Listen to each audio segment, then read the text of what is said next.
ओम बिरला जी आपको भैरव बाबा का आशीर्वाद बना रहे और आप हमारे ऊपर आशीर्वाद बना रखो। सब विधायकों को और मंत्री जी को राम राम साहब। भैरव बाबा का ये पवित्र और आध्यात्मिक का स्थल जो सब हमारी आस्था का केंद्र है, जहां पर लाखों लोग हर वर्ष बाबा के दरबार में आते हैं और बाबा हमारी रक्षा करता है। भैरव बाबा हमेशा लोगों की रक्षक की भूमिका में रहा है। जब जब भी समाज में संकट आए, विपत्ति आए, व्यक्ति पर विपत्ति आए, तो हम भैरव बाबा के चरणों में प्रार्थना करते हैं और भैरव बाबा हम सबकी रक्षा भी करता है और सबका कल्याण भी करता है।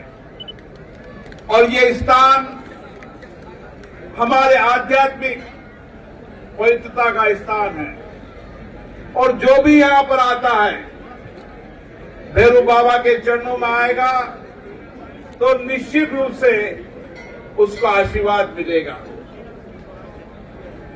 साथियों, राजस्थान के कण-कण में देवी देवता हैं। राजस्थान की हर धरती पर हमारे जवानों ने देश की रक्षा का काम किया है। इसलिए राजस्थान आध्यात्मिक की धरती भी है और राजस्थान वीरता की धरती भी है। यहां के हजारों नौजवानों ने आज भी देश की रक्षा के लिए खड़े रहते हैं। यहां के किसान आज भी अन्न उत्पादन कर देश की सेवा करने का काम करते हैं और मुझे खुशी है यहां के शिष्टमंडल के पदाधिकारी जब दिल्ली मेरे पास आए और उनका बहुत आग्रह था कि भैरव बाबा के चरणों में आपको आना है, मैं उन सबको धन्यवाद देता हूं कि मैं उनके कारण मुझे भी आज भैरव बाबा के दर्शन करने का सौभाग्य मिला। इससे बड़ा पुण्य काम कुछ नहीं हो सकता। ये भारत की धरती है जहां की सनातन संस्कृति, जहां की आध्यात्मिक ऊर्जा को कोई खत्म नहीं कर पाया। मुगलों का शासन रहा, कई मंदिर मिटाने का काम किए, लेकिन हमारी सनातन संस्कृति को कोई खत्म नहीं कर पाया। अंग्रेजों का राज रहा, उन्होंने भी भारत की संस्कृति को समाप्त करने का काम किया, वह भी समाप्त नहीं कर पाए। और इसीलिए हजारों वर्षों से आज भी हमारी आस्था अटूट है और ये आस्था, ये विश्वास, ये भरोसा ही होता है जो व्यक्ति को हमेशा हर चुनौतियों, हर कठिनाई को लड़ने का साहस पैदा करते हैं। और इसीलिए भैरव बाबा भी हमारी रक्षा करने का काम भी करते हैं और हमें सात्विक और सत्य नैतिकता के मार्ग पर चलाने की प्रेरणा भी देते हैं। मुझे कुछ बातें यहां पर कही गई है, निश्चित रूप से वह सब तो भैरव बाबा की कृपा होती है।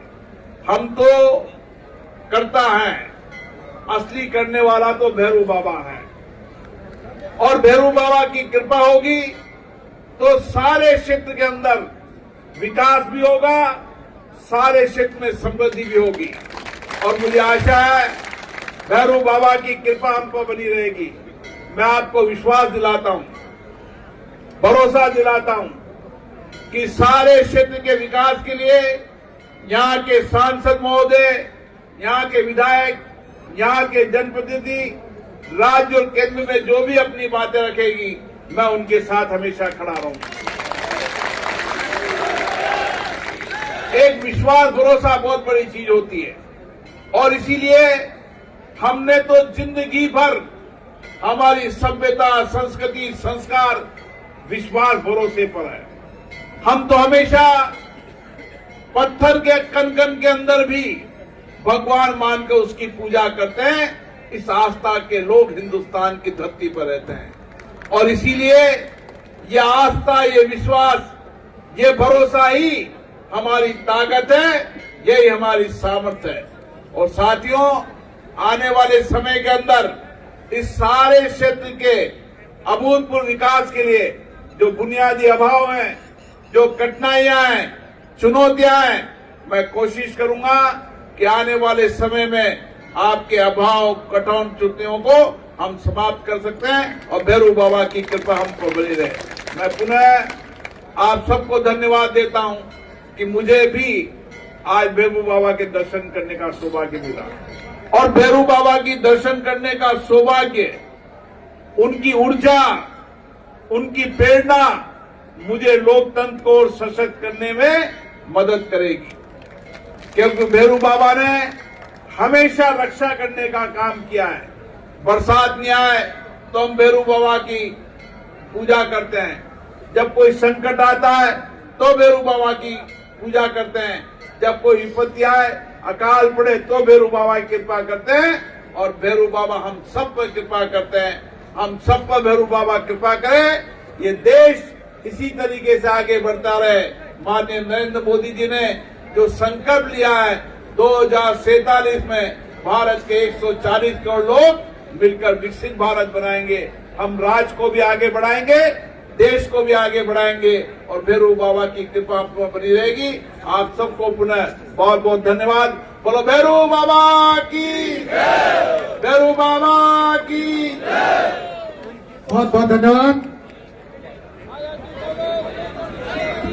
भाई।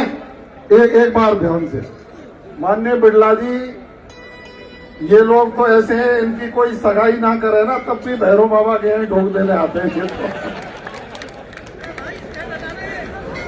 बहुत बहुत धन्यवाद। आज के इस कार्यक्रम में पधारने पर मैं धन्यवाद ज्ञापन करने के लिए हमारे लोकप्रिय विधायक